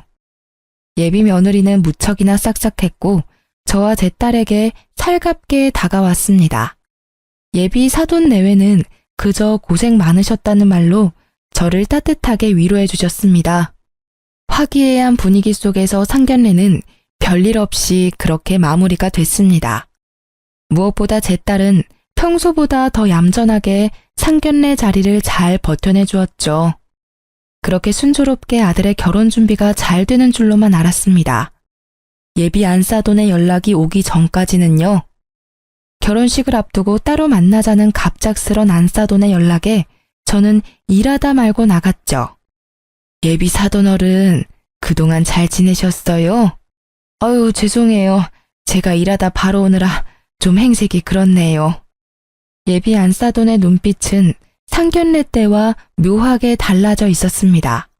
처음엔 잔뜩 구겨진 그 표정 때문에 단번에 그 얼굴을 알아보지 못할 정도였어요. 상견례 때는 그래도 이 정도는 아니었던 것 같은데 어떻게 사돈과 약속 자리에 그렇게 꾀죄죄하게 나옵니까? 아까 전화로 하도 급한 일이시라고 하셔서 제가 집에 들리지도 않고 바로 와서 그래요. 아, 얘기는 들었어요. 온갖 잡일 다 한다고요? 네? 지금 뭐라고 하셨습니까? 저는 당황하다 뭔가 심상치 않은 분위기에 몰래 휴대폰을 열어 녹음을 시작했죠. 카페 테이블에 앉지도 못하고 서 있는 제게 예비 사도는 속사포로 따지더군요. 아니, 집이 잘 사는 것도 아니고 고작 내밀 거라곤 아들 공무원인 것 뿐이잖아요. 장애인 딸까지 있으면서 사람이 왜 그렇게 뻔뻔해요? 나라면 미안해서 고개 못 들어요. 긴 말 않고 본론만 말합니다. 아픈 여동생 있는 남자랑 결혼하는 여자 세상에 얼마나 될 것 같습니까? 심성 고운 내 딸이니까 결혼해주는 거죠. 효심 깊은 내 딸, 내가 반대하면 이 결혼 하지도 않아요. 알겠어요? 다짜고짜 무슨 말이에요. 정말 말씀이 심하시네요. 사돈어른 아니지? 여보세요. 지금 이게 무슨 예의 없는 경우예요? 뒤에서 나 불러서 이렇게 따질 거면 애들 결혼 허락 왜 하셨습니까? 상견례 인사 나눌 때나 진작 이런 모습 보이지 그러셨어요. 예비 안 싸더니 거침없이 내뱉는 말들에 저는 그만 깜짝 놀랐습니다. 교양도 없고 예의도 없고 상견례 때와는 180도 다른 사람이더군요. 게다가 본인 입으로 검소하다던 예비 사도는 아니 그 여자는 온몸을 명품으로 휘감고 절 만나러 왔더군요. 저도 예전에 부잣집에서 일해봤다고 명품 브랜드 몇 개쯤은 알고 있었거든요. 딱 보아하니 제가 기죽는 모습을 보고 싶어하는 눈치였습니다. 사돈어른, 내가 없는 말 지어냈어요? 팩트잖아요. 어디 잘난 거 없는 집안 주제에 큰 소리야? 아들 결혼시키기 싫어요? 자존심 부리지 마세요. 그렇게 평생 악착같이 살아서 모은 재산 얼마나 돼요? 딸 요양병원 보낼 돈은 있어요? 자요, 그만 썩내고 이거나 열어봐요. 저는 화가 나고 황당했지만 일단 그 여자가 내민 봉투를 확인해봤어요. 덜덜 떨리는 손으로 그 여자가 내민 봉투를 열었더니 돈뭉치와 각서가 있더군요. 그 각서에 사인하면은 내가 봉투에 든 500만 원은 그냥 줄게요. 갚지 않아도 된다고요. 그 대신 내 딸 주변에서 사라지세요. 그거 당신 아들이랑 연 끊고 살라는 각서예요. 깔끔하게 사인하고 당신은 딱 결혼식까지만 엄마 역할 하면 돼요. 어렵지 않죠? 겨우 500만 원으로 뭐가 어째? 네가 사람이야? 내가 이 하찮고 더러운 돈을 받을 것 같아? 그건 또 모르죠. 일주일 시간 줄게요. 잘 선택하세요. 꼭두각시 인형처럼 결혼식만 잘 이행해달라는 그 여자의 말에 저는 기가 찼습니다. 일주일 시간을 준다며 사라지는 그 여자의 뒤통수를 보고 저는 뒷목 잡고 쓰러질 뻔했어요. 당장이라도 쫓아가서 머리털을 다 뽑고 싶었는데 다리가 벌벌 떨리더라고요. 액수가 많은 것도 아니고 겨우 500만 원이라는 액수로 제게 장난질하는 예비 안싸돈에 억장이 무너졌습니다.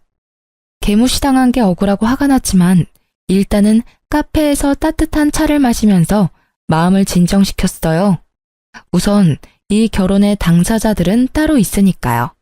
예비 며느리에게 어떻게 말을 꺼내야 할지 고민하며 우선은 아들 생각해서 대화만이라도 나누려고 저는 예비 며느리에게 만나자고 했습니다.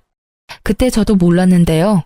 앞서 그 인간 같지 않은 여자와 대화 때부터 예비 며느리와의 대화까지 녹음은 계속되고 있었습니다. 제가 중간에 정지 버튼을 안 눌렀더라고요. 돌이켜보니 하늘이 도운 듯합니다. 아가, 혹시 집에서 이 결혼을 반대하니? 어머님, 그냥 편하게 말씀하세요. 응? 저 엄마한테 다 들었어요. 그랬구나. 난 말이다, 얘야. 예비 며느리는 제가 말을 꺼내기도 전에 웃음이 터져서 눈물까지 고였습니다. 너 왜 그러니? 혼자 뭐가 그렇게 웃겨? 아니, 너무 웃기잖아요. 우리 엄마한테 500만 원 거절한 지 겨우 1시간 지났어요. 어떻게 바로 절 부르실 생각하셨어요? 너 지금 뭐라고 했냐? 제 앞에서 예비 며느리라는 그 처자 역시 자기 본색을 드러내더군요.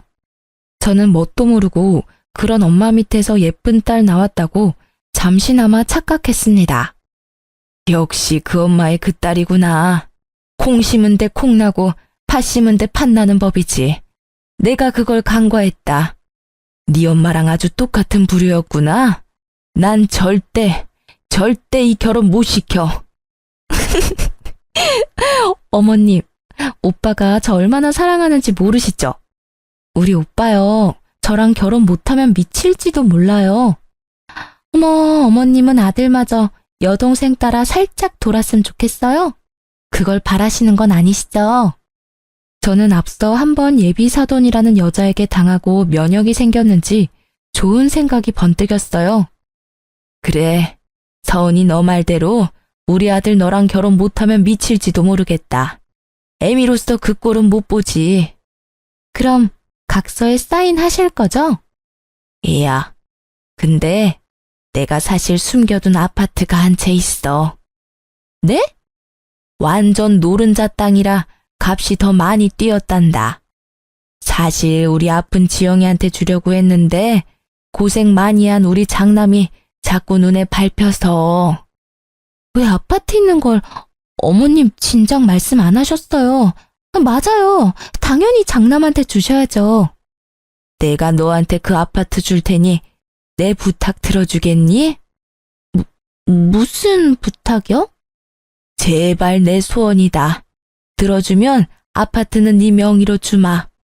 아파트라는 말에 눈이 반짝이는 그 아이를 보고 저는 순간 헛구역질이 나올 뻔했습니다. 어머님, 제가 어떻게 하면 돼요? 딱 하나만 들어주면 돼. 결혼하면 네 친정엄마랑 인연 끊어라. 난 그것뿐이다. 그럼 조건 없이 내게 아파트 주마. 네, 그렇게 할게요. 뭐? 인연 끊는 거 그게 뭐 어려운 일이라고요.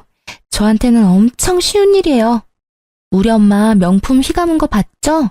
그거 죄다 빚이에요, 빚. 그동안 그런 식으로 사치해서 얼마나 내 숨통을 조여왔는지 몰라요. 결혼식만 끝내면 오빠한테 말해서 인연 끊으려고 안 그래도 생각했어요. 그러냐? 근데 난 지금 네가 하는 말 못 믿겠다. 뭐, 그럼 제가 각서라도 써요?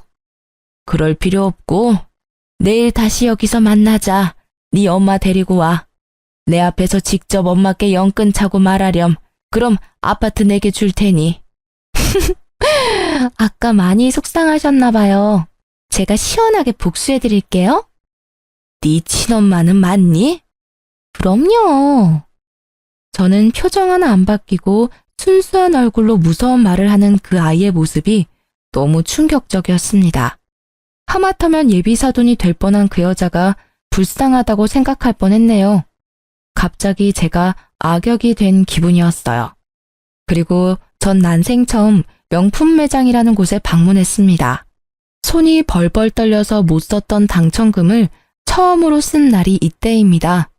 더 비싼 명품으로 온몸을 휘감고 저는 그 모녀를 만나러 갔습니다. 어머님, 어머, 오늘 패션이 상당하시네요. 짝퉁이에요? 그 여자는 해맑은 자기 딸에 비해서 죽상을 하고 있었어요. 각서는 되돌려 줄게요. 예비 사돈, 여기 사인하세요. 그럼 딸내미 아파트 한 채 생길 테니까요. 여기다 사인하면 되나요? 정말 나만 없으면 우리 딸 아파트 주는 거죠? 근데 괜찮아요? 딸이랑 평생 못 보고 살아도? 그 여자는 벼랑간 제게 무릎을 꿇고 빌더군요. 못난 애미가 해준 것도 없는데 딸내미가 아파트 가질 수 있으면 당장이라도 딸이랑 인연 끊어야죠. 사돈어른, 그 많은 돈이 갑자기 어디서 났는지 제가 그 사정은 모르지만 딱 봐도 머리부터 발끝까지 몇 천은 돼 보이네요. 내가 그래도 명품은 좀 볼 줄 알아요. 우리 딸 잘 부탁합니다. 제가 버릇없게 굴어서 정말 죄송했습니다. 헐, 몇 천이라고요? 짝퉁이 아니었어요? 어머님, 숨겨두신 재산이 많으신가 봐요. 저를 혐오했던 그 여자와 그 딸의 눈빛은 어느새 부드럽게 바뀌어 있더군요. 정말 역겨웠습니다. 결국 그 여자는 바들바들 온몸을 떨며 다신 딸을 안 본다는 각서에 지장을 기었고 찍더라고요. 그러자 그 딸이라는 애는 신나서 짧은 비명을 지르더라고요. 제대로 찍었어? 아싸! 나도 이제 아파트 생긴 거야? 신난다. 아주 그 엄마의 그 딸이라고? 어머님, 방금 저희 엄마랑 연 끊었으니까 이제 같은 취급은 하지 말아주세요. 그동안 예의 없었던 거 정말 죄송합니다. 보시다시피 이런 엄마 밑에서 자라서 제가 좀 많이 모자라요. 앞으로 어머님이 엄마처럼 많이 가르쳐주세요. 처음부터 500만 원에 뭐 어쩌고 줬제? 살다 이런 꼴을 내가 다 보네. 당신 어디 겨우 500으로 어디 모자지간을 끊으려 해? 되려 당해보니 기분이 어때? 역 같지? 내 기분이 딱 그랬어. 그리고 너 아무리 내가 그런 제안을 했어도 아파트 한 채에 낳아주고 키워준 엄마를 버려? 어머님, 왜 저한테 화내세요? 저도 어머님이 원하셔서 어쩔 수 없이 모녀지간 인연 끄는 거잖아요. 엄마 짜증나니까 그만 울어. 결혼식까지 별탈 없게 해. 어머님, 근데 저 결혼식 끝나면 아파트 바로 주실 거죠? 저 주시기 전에 한번 구경 가도 돼요? 끝까지 그 딸은 소름 돋게 웃더군요. 엄마가 자기 앞에서 처절하게 울고 있는데도 동요하지 않는 모습은 꼭 소시오패스 같았어요. 저는 그 모녀와 헤어지고 곧바로 아들을 앉혀놓고 아무런 설명도 없이 녹음을 틀었습니다. 식탁에서 서로 마주보고 앉아 2시간이 넘는 녹음을 들으며 아들과 저는 한마디도 하지 않았어요. 녹음했던 파일이 다 재생되고 나서도 1시간 정도는 침묵이었죠. 먼저 그 긴 침묵을 깬 건 저였어요. 사실 나 아파트 같은 건 없다. 내가 객기 한번 부려봤어. 예비 사돈 그리고 예비 며느리, 아니 나한텐 평생 남남이겠지만 그 인간들 인성 그래도 넌 알아야 할 것 아니야. 선택은 네 몫이다. 처음엔 필사적으로 이 결혼 반대하려고 했어. 부모라면 당연히 반대해야지. 근데 생각해보니 이 선택을 내가 직접 하면 네가 날 평생 원망할 것 같더라. 그래서 내게 선택권을 주기로 했어. 너가 뭘 선택하든 엄마는 너 원망 안 한다. 그 인간들이 혐오스럽긴 해도 엄마는 네 동생이랑 너 멀리서나마 응원하마. 하지만 너 그 애랑 같이 사는 꼴 나는 두 눈으로 볼 자신이 없다. 그러니까 우리 생각하지 말고 넌 마음 편하게 살아. 나도 내 맘 편하게 살 테니. 하지만 녹음 들었다시피 애가 완전히 돌았다. 살다가 네 등에 칼이나 안 꽂을지 모르겠다. 물론 널 정말 사랑한다면 그러지는 않겠지만 말이다. 엄마, 왜 어디 떠난 사람처럼 말해요? 도대체 엄마는 엄마 아들을 어떻게 생각하시는 거예요? 물론 서은이 사랑했어요. 제 운명의 짝이라고 생각도 했고요. 하지만 저 끔찍한 걸 듣고도 쟤랑 결혼하겠어요? 게다가 전 엄마랑 동생 버릴 만큼 쟤를 사랑하지는 않아요. 엄마 아들이 녹음 다 듣고서도 미쳤다고 저 괴물이랑 결혼하겠냐고요. 아이고, 우리 아들. 그래, 절대로 엄마는 너 못 보내. 저런 괴물한테 어떻게 널 보내냐. 아이고, 엄마는 가슴이 철렁했다. 네 입에서 혹시나 쟤한테 가겠다고 할까봐 얼마나 가슴을 졸였는지 몰라. 엄마, 내가 아무리 못났어도 어떻게 날 그렇게밖에 생각 안 하셨어요. 저 절대 결혼 같은 거 안 할 거예요. 그냥 앞으로도 안 할래요. 엄마랑 지영이랑 평생 살래요. 무서워서 더 이상 어떻게 다른 사람 만나겠어요? 저런 애일 줄은 정말 꿈에도 몰랐어요. 아들과 부둥켜 안고 울고 있는데 마침 그 아이는 과일 바구니를 들고 집을 찾아왔습니다. 아파트 때문인지 조급해 보였어요. 어머님 뵈러 왔어. 자기 울었어? 너 여기가 어디라고 와? 깜짝이야. 왜 갑자기 소리를 질러? 어머님, 저 왔어요. 아무렇지 않게 행동하는 그 애를 보고 아들은 분에 못 이겨 과일 바구니를 바닥에 내팽겨쳤습니다. 헤어져. 이 사람 같지도 않은.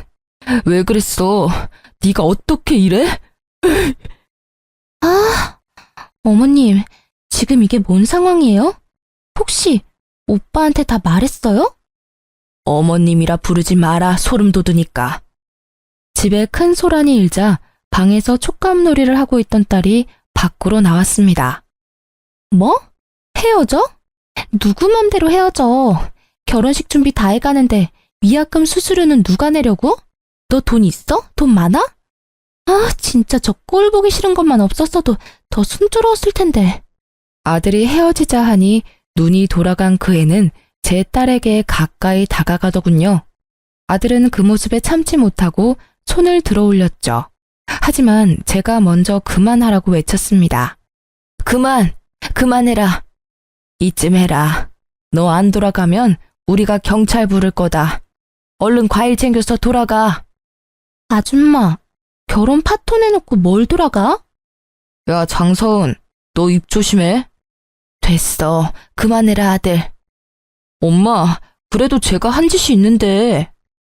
너 혹시라도 더럽게 엮여서 경찰서라도 가면 앞으로 네 공무원 생활 어떡할 거야. 저 여자애가 그거 물고 늘어지면 어쩔 거야. 그동안 네가 잘 닦아온 길에 괜히 흙탕물 튀면 안 되지 않니? 저는 공무원인 아들에게 피해갈까봐 화난 아들을 말리면서 귓속말을 했어요. 이 좁은 공간에서 뭘 둘이 속닥거려요. 나도 이제 한 가족인데 좀 알자. 나도 말해줘요. 고래고래 소리 지르는 그 애를 보며 저는 경찰에 곧바로 신고했습니다. 제 딸은 뭘 아는 건지 직감적으로 행동하더군요. 소리 지르는 사람, 나쁜 사람. 제 딸은 촉감놀이에 쓸 진흙을 가져와 아들의 전 여친 얼굴에 마구 발랐습니다. 이게 뭐야? 아이, 미친 똥이야? 뭐야? 자기야, 빨리 휴지, 아니 물티슈. 화장실은 어딨어? 결혼하고 싶다며.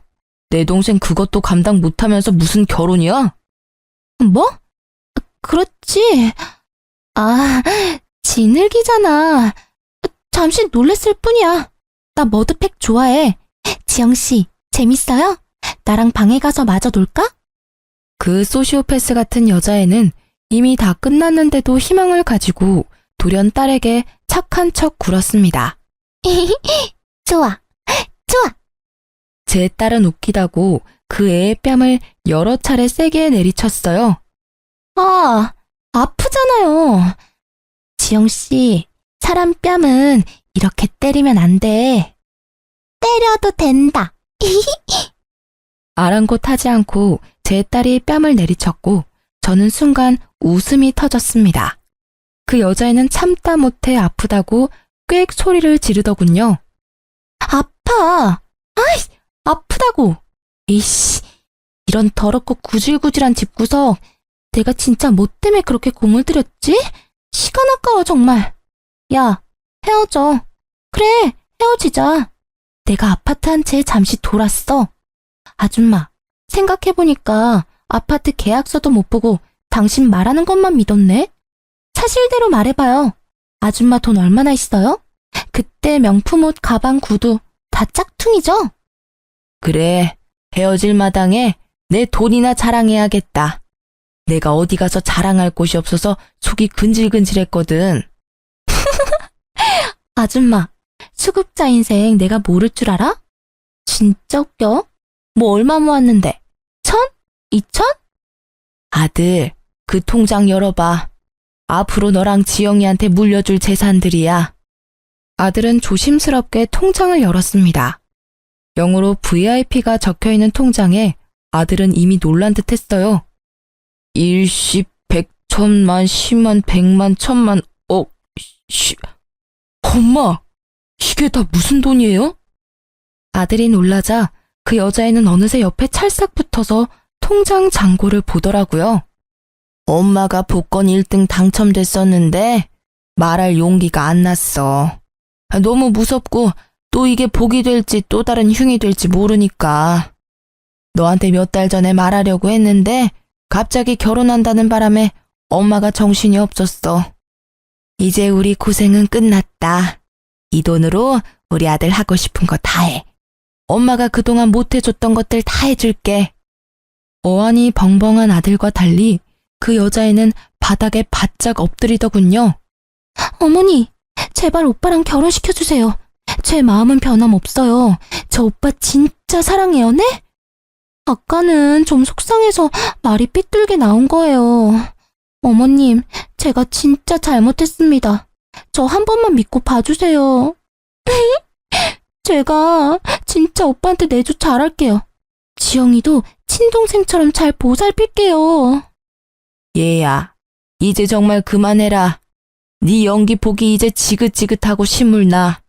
게다가 너 낳아준 엄마도 필요 없다고 버렸잖니. 모녀지간 인연 끊는다는 각서에 그렇게 쉽게 지장 찍은 너한테 내가 뭘 믿고 내 아들 딸을 맡기니? 앞으로 시간은 많지 않다. 네 엄마한테 사죄하고 똑바로 인생 살아. 네 엄마도 널 잘못 키웠다지만 그래도 너 위해서 너랑 연 끊는다 한 거 보면 영 쓰레기는 아닌 것 같더라. 물론 나한테는 변함없는 쓰레기지만 말이다. 저는 결혼시켜달라 애원하는 그 여자애를 보며 택도 없다고 내쫓으려 했습니다. 하지만 악으로 깡으로 버티더라고요. 어머님, 저 이대로 못 나가요. 결혼 허락해 주실 때까지 저 여기서 한 발자국도 못 움직여요. 너 정말 자존심이라고는 없니? 난 너 정말 무섭다. 경찰 부르기 전에 갈 테냐? 집에서 네 엄마 기다리고 계시겠다.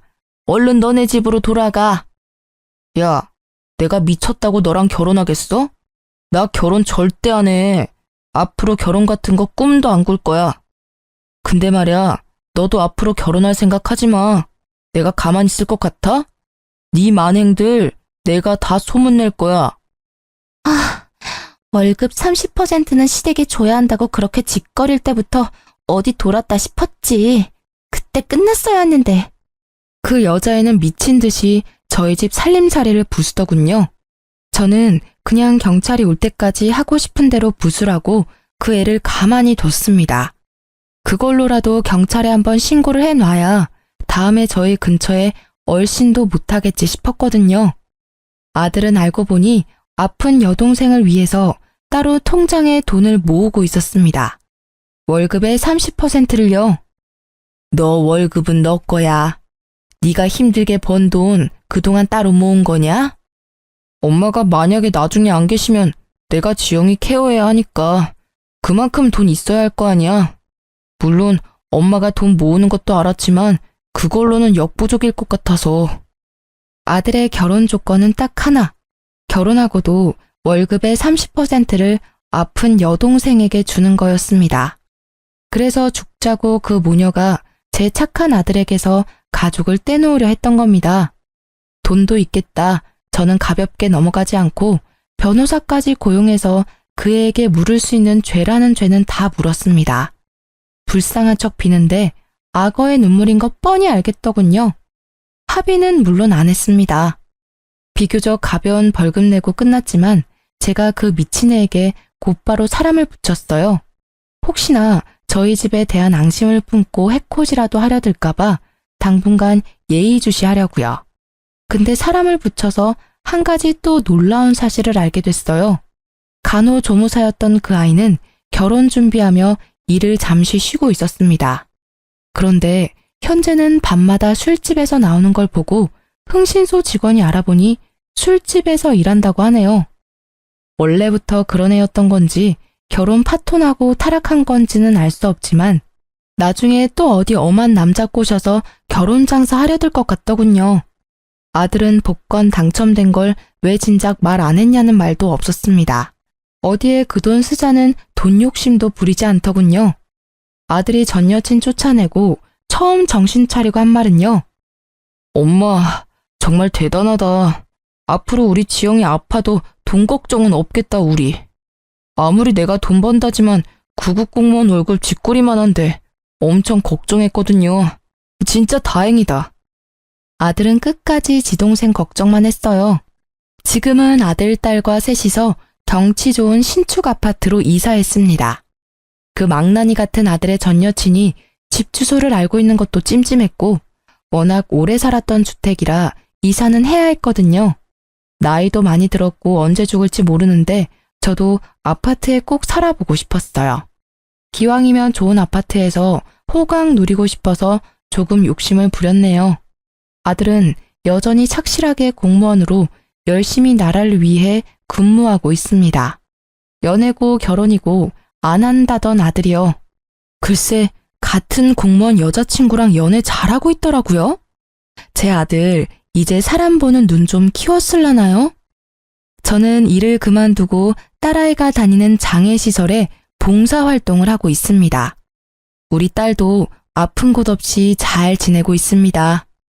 아들의 그 미친 전 여친은 학교 친구들이 건너면 다 아는 사이라 아들이 굳이 소문내지 않아도 주변에서 다 전달해서 소문이 쫙 퍼졌나 봅니다.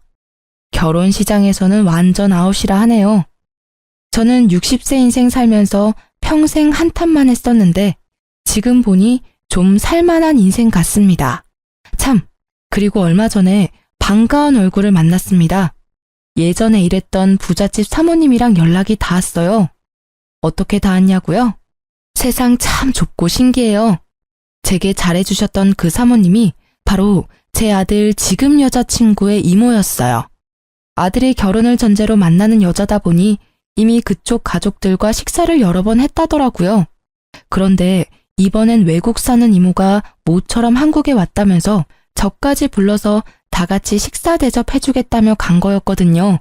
그곳에서 다시는 볼 수 없을 것 같았던 소중한 인연을 마주했습니다. 어머, 여사님, 저 기억나세요? 저예요. 그동안 잘 지내셨어요? 사모님? 넉넉해진 제 형편을 보고 여전히 마음씨 착한 사모님은 눈물을 훔치더라고요. 이모, 왜 울어요? 아시는 사이세요? 선이 너 정말 복받았다. 내가 잘 아는 분이셔. 엄청 마음씨 넓고 좋으신 분이지. 이제 안색이 많이 좋아지셨어요. 보기 너무 좋네요. 그리고 이제 사모님이라 부르시면 안 돼요. 덕분에 평안했습니다. 제 은인이세요. 선이야 고맙다. 너 덕분에 이렇게 내 평생 은인도 만나게 됐어. 아들도 사모님을 알아보고 인사하자 예비 며느리는 무척 어리둥절해 했습니다. 곧 오랜 사연을 다 듣게 된 제 예비 며느리는 엉엉 아이처럼 울더군요. 어머님, 그 굳은 세월 다 어떻게 버텨내셨어요? 전 도저히 상상도 못하겠어요. 얼마나 힘드셨을지, 얼마나 아프셨을지 감히 모르겠어요. 앞으로는 꽃길만 걸으셔야 돼요. 어머님도 지환 씨도 저희 가족이랑 행복한 시간만 보내셔야 된다고요. 아시겠죠? 안 봐도 뭐 아들의 현재 여자친구의 인성은 검증할 필요 없다고 생각했어요. 제 현재 예비 며느리는 앞뒤가 다르지 않고 앞뒤가 아주 똑같은 예쁜 친구입니다. 그리고 저는 예전에 제가 받았던 것들을 돌려주고 싶어서 아들의 여자친구에게 매번 만날 때마다 맛있는 거 사주고 해먹이려고 노력하고 있습니다. 아들은 내년 봄 결혼 예정이에요. 많이 축복해주세요. 그리고 여러분도 복 많이 받으시고 작은 보답으로 제 1등 당첨 기운 전달해 드리겠습니다. 살면서 더 좋은 날들 분명 올 거예요. 제 긴 사연 함께 들어주셔서 너무 감사합니다. 앞으로도 착하게 살게요.